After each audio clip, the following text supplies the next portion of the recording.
She was killed by a system that says some lives matter more, that treats every Palestinian child as a threat, that calls every Israeli bomb a security measure, that dehumanizes us so completely our deaths become statistics, or even worse, justifications. Let's be honest, no other people are treated this way.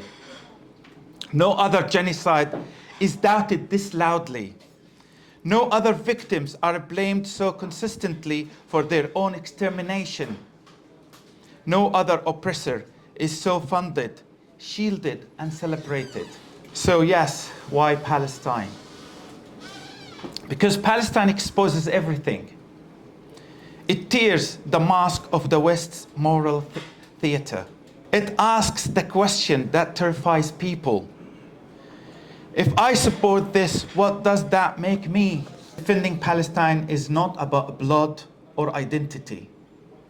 It's about whether we believe anyone, any child, has the right to live in dignity. It is about whether our morality is real or reserved only for the privileged. It is about who we are when the victims don't look like us, pray like us, or live like us. When the accused are our friends, when silence is easier. It's not hard to oppose a genocide. It's not controversial to say, don't starve children, don't bomb refugee camps, don't bulldoze families into the earth. And yet, when it's Palestine, the words are debated. Our grief is footnoted. Our suffering comes with disclaimers. Our dead are judged by how we respond to our own murder. But even if you strip away politics, the history, the religion, what remains is a brutal, simple question. Can you watch people be destroyed and say nothing? Because that silence, that shrug, that look away says more about who we are than anything else could say about us. Palestine isn't just a land. Palestine is not just a land.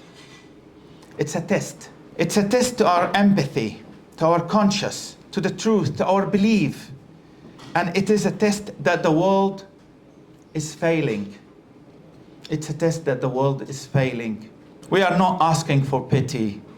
We are asking for humanity. To not be bombed while we sleep. To not be starved for political leverage. To not have our deaths debated while our killers are armed. This is not abstract for me. When I call my family in Gaza, I hear their voices, the hunger, the grief, the slow death of hope. My brother told me he would rather die from a missile than watch his children die from hunger. He said at least it would be quick. This is what silence protects. This is what justifications enable. So let's be clear. You don't need to be Palestinian. You don't need to be Arab. You don't need to be Muslim. You don't even need to understand all the history. You just need to be human enough to say, this is wrong. This is wrong. This is a genocide. Because if your empathy only extends to certain people, it's not empathy. If your outrage only ignites when the media tells you to care, it's not an outrage. And if you can justify what's happening in Gaza, then your morality was never real to begin with. Defending Palestine, ladies and gentlemen, brothers and sisters, defending Palestine is not about Palestine. It's about us. It's about you. It's about me. It's about what we stand for. It's about what kind of world we want to live in and what you are willing to accept in your name. What can we tell our children, as Muslims or non-Muslims, what we were doing when the genocide in Gaza was taking place? What can we tell them? When the dust finally settles, when the bodies are counted and the stories are told, history will ask us one question. What did you do while the Gaza being erased? What did you do while Gaza was being erased? And your answer, whether spoken or silent, will define who you are.